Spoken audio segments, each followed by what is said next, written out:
All right, everyone, welcome to the Northeast Regional Honors Council's prep session for academic panel presentations. We're really glad you could join us, and we're excited to see all of you in Albany for NRHC 2024.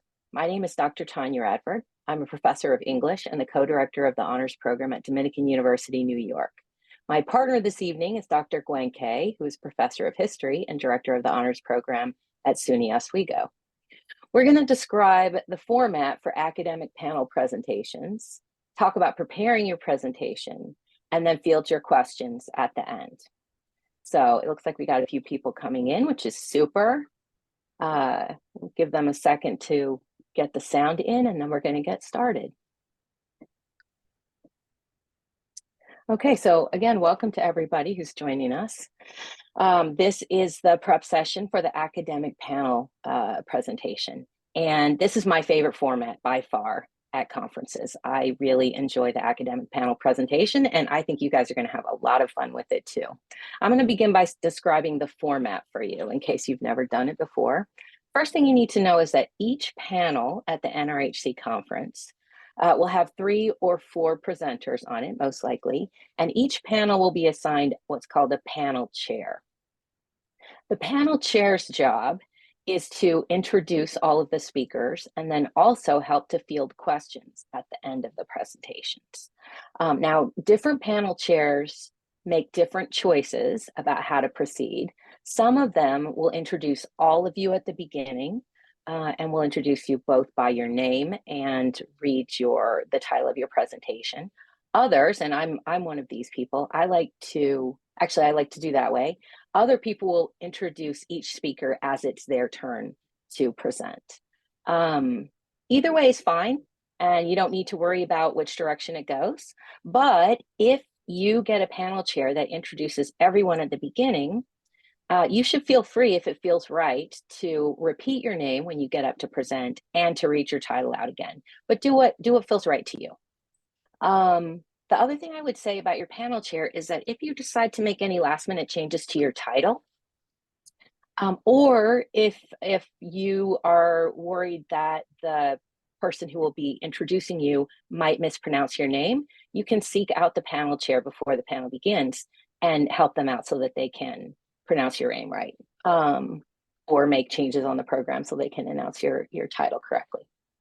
All right, so when it is your time, when it's time to begin your presentation, again, you should feel free to remind the audience of your name and the title of your presentation, especially if they did it all at the beginning. You should pay attention to the panel chair. So wherever the panel chair sits, keep one eye on the panel chair. If you're running long, they will give you a signal, and they may even tell you before the panel begins how they will signal you to let you know that you need to begin wrapping it up. I often give a 2-minute warning or notice, a 1 minute, 30 seconds, and then sometimes I'll just put up a T for that's it. You don't want to run long, and we're going to talk about this a little bit later, because then that puts the other presenters on your panel under time pressure, and that can be really uncomfortable. By the way, let me just point out that we have a chat in the session, and if anybody has any questions while we're going through the presentation part of this session, feel free to put them up in chat, and we'll get to them at the end when we start doing questions. And we will have a section at the end of the presentation for you guys to ask questions that you have about the format. One more thing about the format: some panel chairs will invite questions after each talk, and this will tend to foreground questions that are specifically for you. Other chairs, and I'm one of these, will wait until all of the presentations are done and then invite questions for a 10 to 15 minute period. And that's sometimes kind of interesting because people will ask questions that apply to more than one of the presenters. Okay, with that, I'm going to turn things over to my colleague, Dr. Kay, who's going to talk about preparing for your presentation. So, know that everyone in the room is really excited to hear what your presentation is. They have all chosen to come to your session. They want to hear what you have to say. And you have an idea of what you're going to say. You all submitted an abstract and a proposal. So The first thing to do to prepare for your session, prepare for your presentation, is to write it out. Because once you've written it out, you can practice what it is you're going to say. And practicing your presentation will make it less stressful because it's not the first time you're talking about this, it's the third or fourth time you're talking about this. And I would strongly suggest that you can totally practice to your pet iguana, but you might also want to practice with your honors advisor or the professor with whom you're doing work. They might also have tips and suggestions for you as well. Different disciplines have different standards for how presentations work. In the sciences, often the people talk based on their slides and they start explaining and walking through their slides. In English and history, for example, people often read their talk and still have a PowerPoint for illustrative purposes. When you practice your presentation,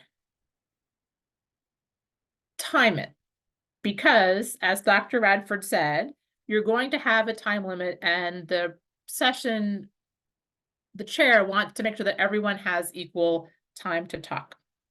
If you were to write out your speech, your talk, and print it out, one typewritten page is about 2 to 2.5 minutes of talking.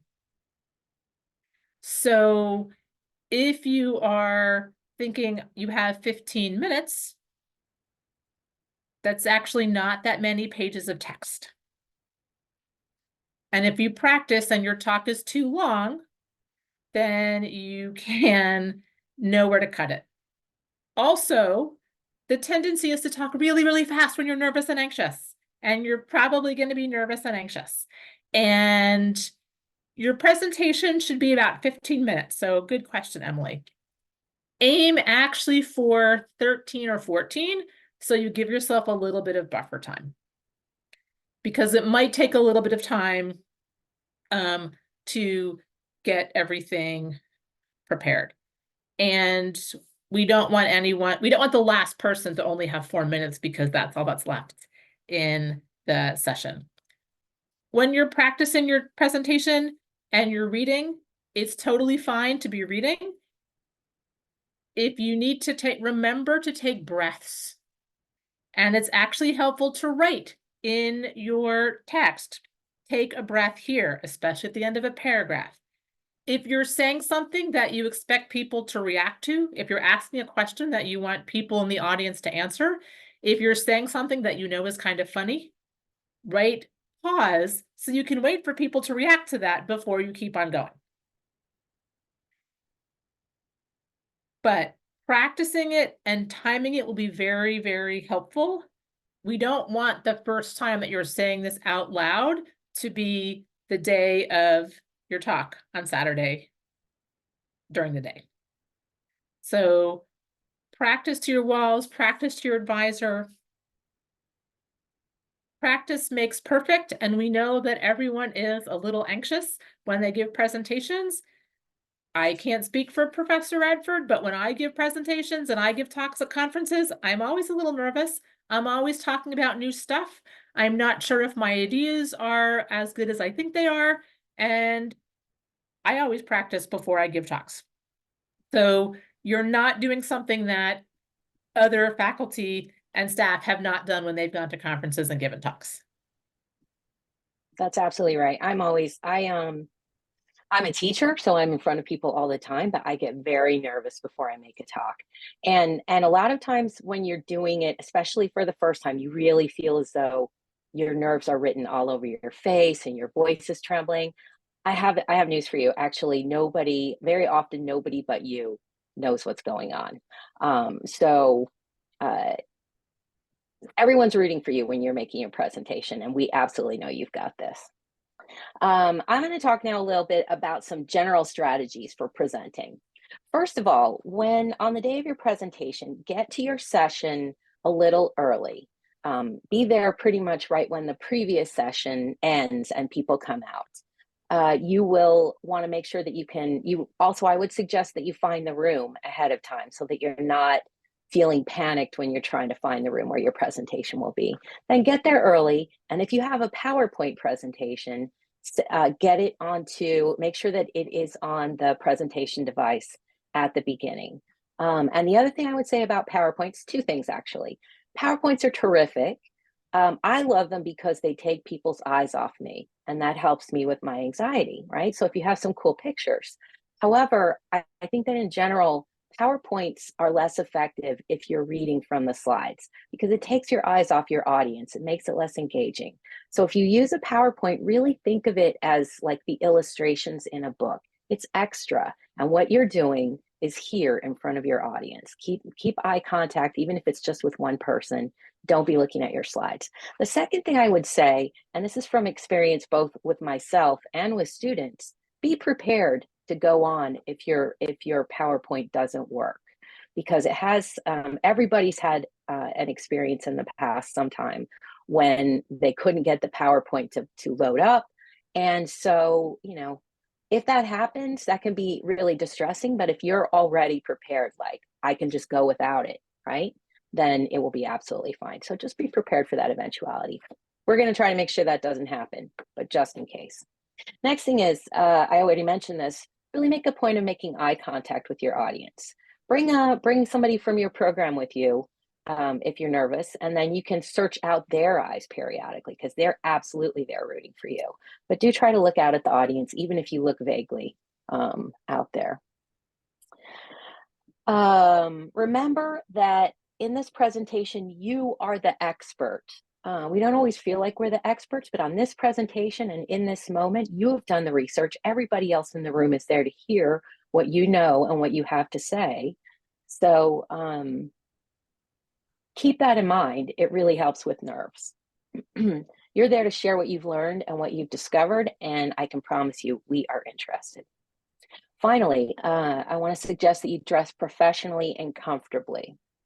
Once you're up in the front of the room, forget about what you're wearing. Try not to tug at hems or shift around your collar. Really dress professionally, but don't dress in something that makes you feel uncomfortable so that you're constantly tugging at yourself.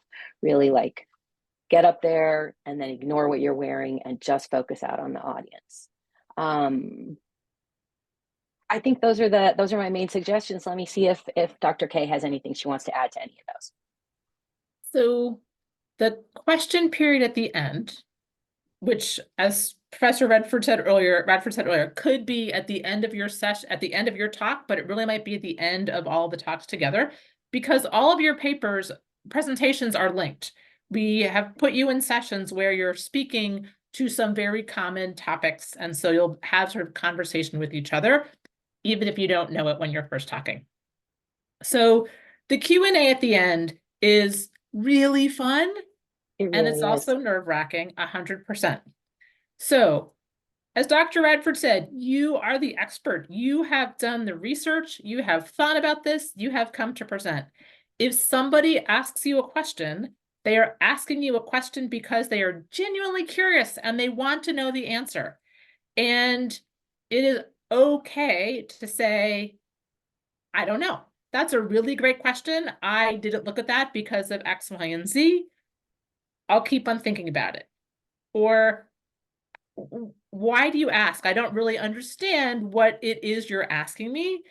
Can you reframe that so I can try and think of how to answer it? And it's okay to have, and this is also a thing to think about, a writing utensil or your phone on your person, because it could be that you get asked a question that all 3 or 4 of you get asked, and you're going to be answering however you want to answer, but you need to remember 2 people talking to go what that question was.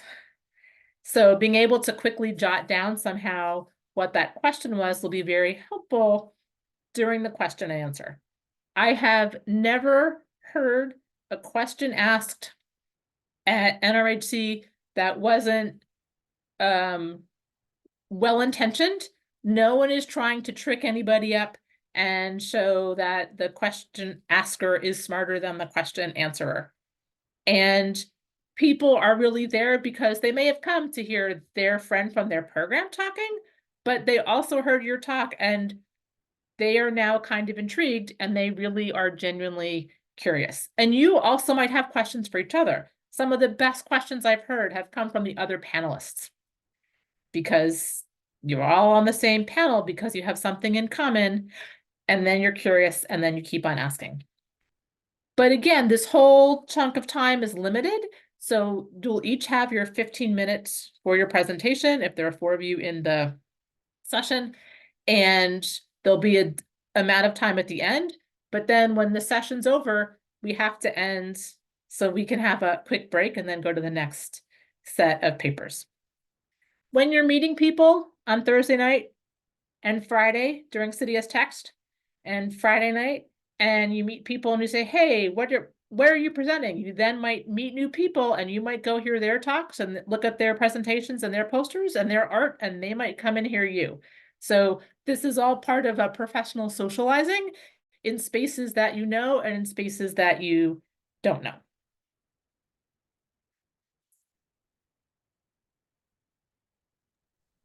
I think the most important takeaway here, we've kind of mentioned that giving presentations can be an anxious thing, but I promise you that once you guys are at NRHC and you're there giving your presentation and answering questions, you are going to have a blast. It's going to be the most exhilarating thing that you can imagine. And so after it happens, I want you to come find us and tell us that we were right. I think we now have some time for questions, and so if anybody wants to either unmute and ask a question or post a question in chat, we'll answer them. What is the dress code? So that is a great question. So for 2 answers. First, you will be getting much closer to the meeting itself, a lot of communication from the student reps, and they'll talk about this.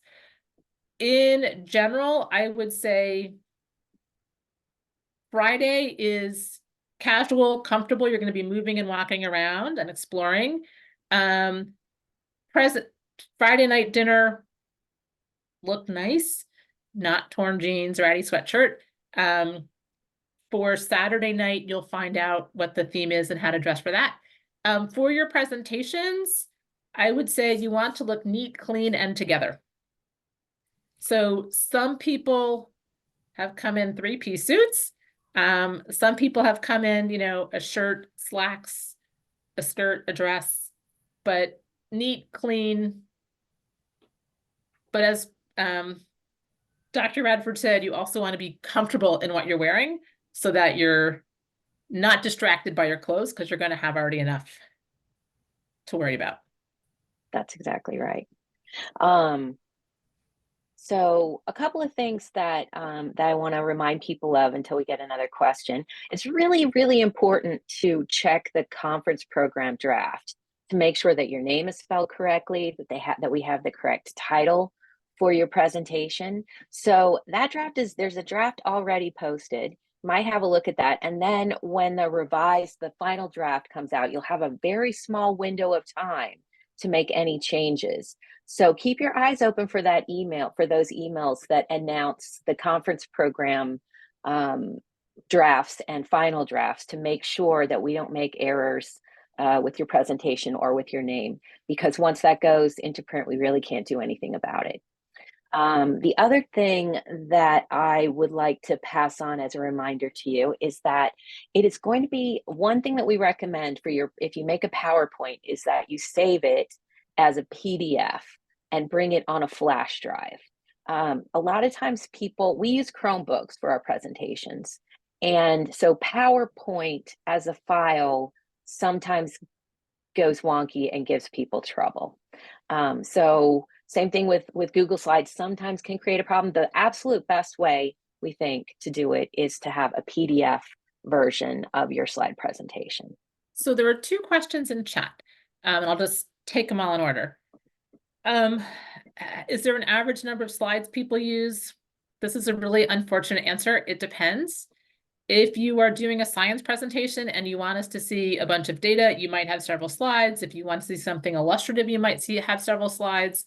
If you are talking about a battle or something, if you're thinking about your PowerPoint as illustrations, then you might have very few, you might have more text, less text. You have all seen really good and also really bad PowerPoints. I'm just guessing here.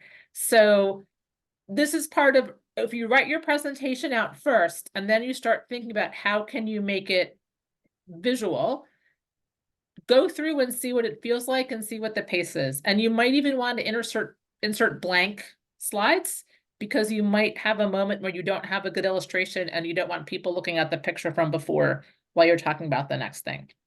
So for a 15-minute talk, I think when I have given talks at conferences, I'm a historian.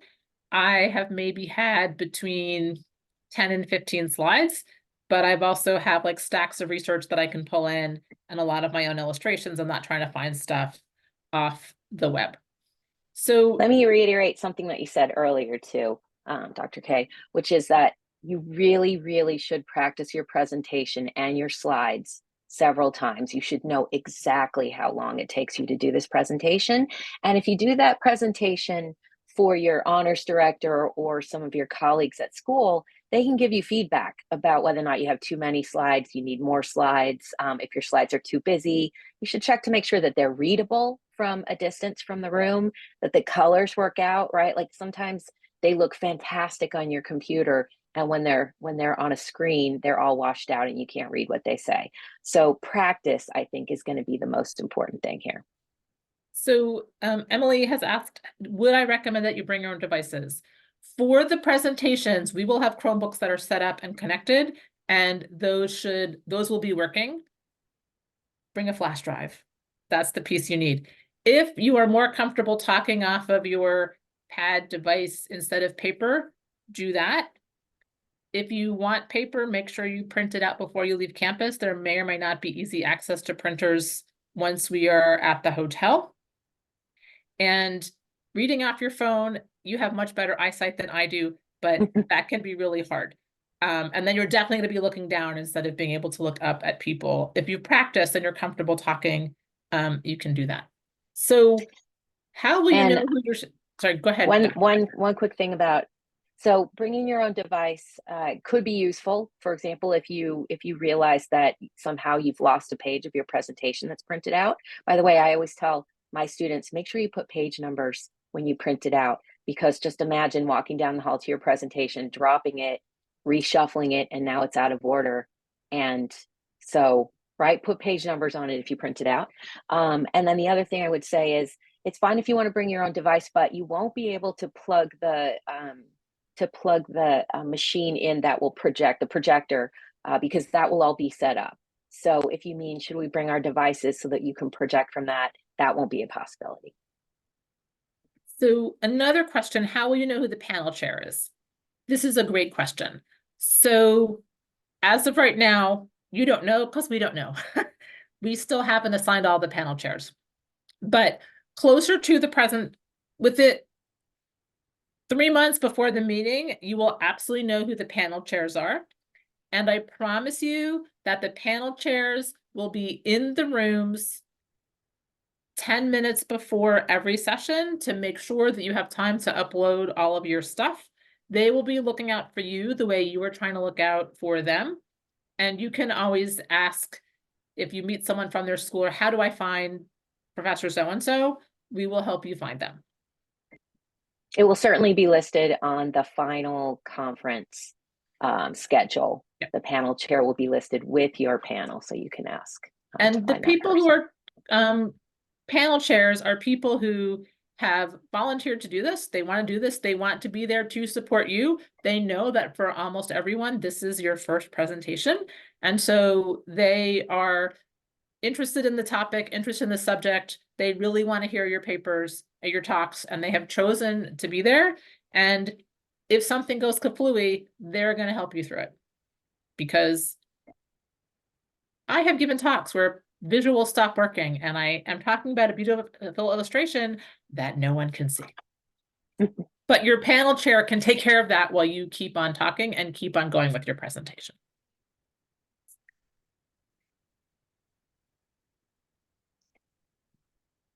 All right, do we have any more questions? Those have all been really terrific questions.